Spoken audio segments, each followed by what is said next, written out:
Es un gas natural que se encuentra en dos capas distintas de la atmósfera. El equilibrio dinámico entre las moléculas de oxígeno y de ozono es muy frágil. Cualquier intervención puede dañar el proceso natural de formación y destrucción del ozono, lo que a su vez tiene fuertes consecuencias para la vida en la Tierra. La capa de ozono es la zona de mayor concentración de moléculas de ozono en la estratosfera. Envuelve a todo el planeta como una burbuja que protege la vida en la Tierra al absorber parte de los rayos ultravioleta o UV dañinos del Sol. Esta capa actúa como un filtro de la radiación UV. ¿Recuerdan el frágil equilibrio dinámico de las moléculas que les mencioné?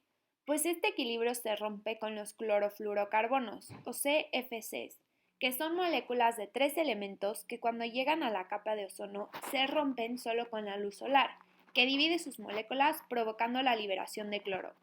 Una vez que se libera el cloro, puede reaccionar con el ozono. Cuando la molécula de monóxido de cloro se encuentra con otra molécula de oxígeno, se rompe, liberando cloro, que puede destruir otra molécula de ozono, creando el ciclo catalítico del cloro. Los causantes principales del desgaste son los aerosoles. El cloro en los CFC, cuando se disocia del resto de la molécula, ataca el ozono O3 en la estratosfera, específicamente en los polos. La formación de un agujero de ozono se debe a las temperaturas extremadamente frías, por debajo de menos 80 grados centígrados, la luz del sol, las condiciones de viento y los productos químicos dañinos. La mayor parte del agotamiento de la capa del ozono en el Ártico tiene lugar dentro del llamado vórtice polar. Los CFC se encuentran en aerosoles y refrigerantes. La mayoría de las sustancias emitidas por la actividad humana que agotan la capa de ozono permanecen en la estratosfera durante décadas. La recuperación de la capa de ozono es un proceso muy lento y muy largo. La capa de ozono absorbe la mayor parte de la radiación ultravioleta dañina, pero su espesor varía según la época del año y los cambios climáticos. El agotamiento de la capa de ozono provoca un aumento de los niveles de radiación UV en la superficie terrestre, que es perjudicial para la salud humana y para la vida en general del planeta Tierra. La radiación ultravioleta también afecta a los ecosistemas terrestres y acuáticos, al alterar el crecimiento, las cadenas alimenticias y los ciclos bioquímicos, en especial los organismos acuáticos que se encuentran justo debajo de la superficie del agua. Son los más afectados por los altos niveles de radiación UV. En julio del 2019, Grupo México, el consorcio transnacional de Germán Larrea, informó que tras una fuga en la terminal marítima de Guaymas, se derramaron 3.000 litros de ácido sulfúrico en aguas del Mar de Cortés, la misma sustancia tóxica que vertió en las aguas del río Sonora en agosto del 2014, en lo que es considerado el mayor desastre ambiental en la historia de México.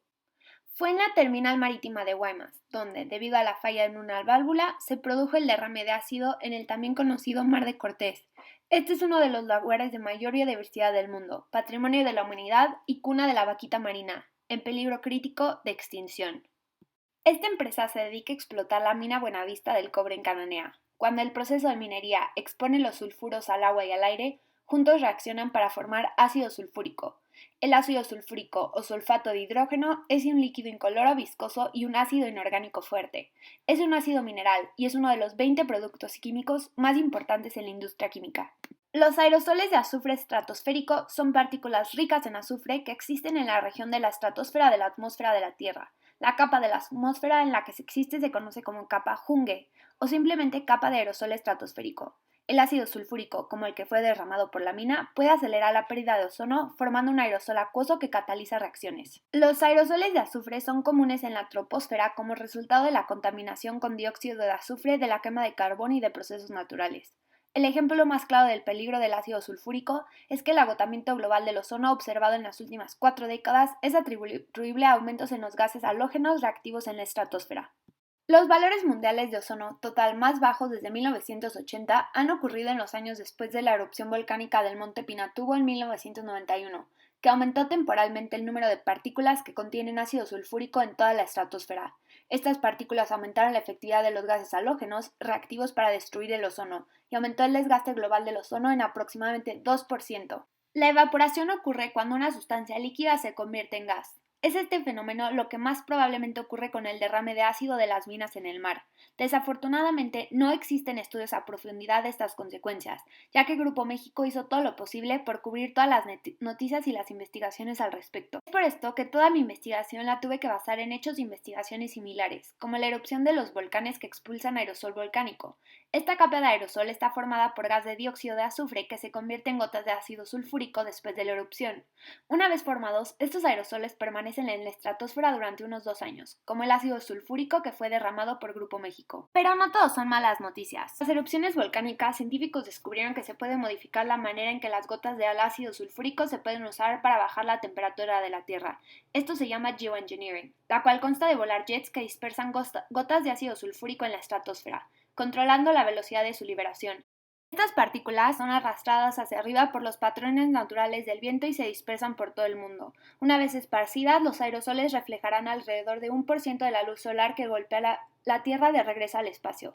El aumento del albedo del planeta o poder de reflexión compensará parcialmente los efectos del calentamiento global, provocados por el aumento de los niveles de gases de efecto invernadero. Desafortunadamente aún no se ha puesto en marcha este proyecto, ya que tiene muchas posibles consecuencias peligrosas como la disrupción de los patrones de precipitación. También existe el problema de la falta de normas al respecto. Aún así, se ha hecho suficiente análisis que se cree que sería una buena manera de evitar algunos de los peores efectos del cambio climático. Existen distintas maneras en las que el derrame se relaciona de manera simbiótica con el desgaste de la capa, pero una no tan directa es por medio de las lluvias ácidas. Cuando los contaminantes del aire, como el óxido de nitrógeno y el dióxido de azufre, se mezclan con la humedad, se convierten en ácidos. Luego vuelven a caer a la tierra como lluvia ácida. La lluvia ácida puede matar todos los árboles de un bosque. En conclusión, los derrames de Grupo México pueden traer consecuencias extremadamente nocivas para el planeta Tierra, y aunque de primera instancia no pensemos en las posibles consecuencias que puede traer para la capa de ozono, sí se pueden relacionar. La capa de ozono literalmente nos envuelve a todos y a todo. No puede existir vida sin ella. La debemos cuidar y ayudar a restaurar.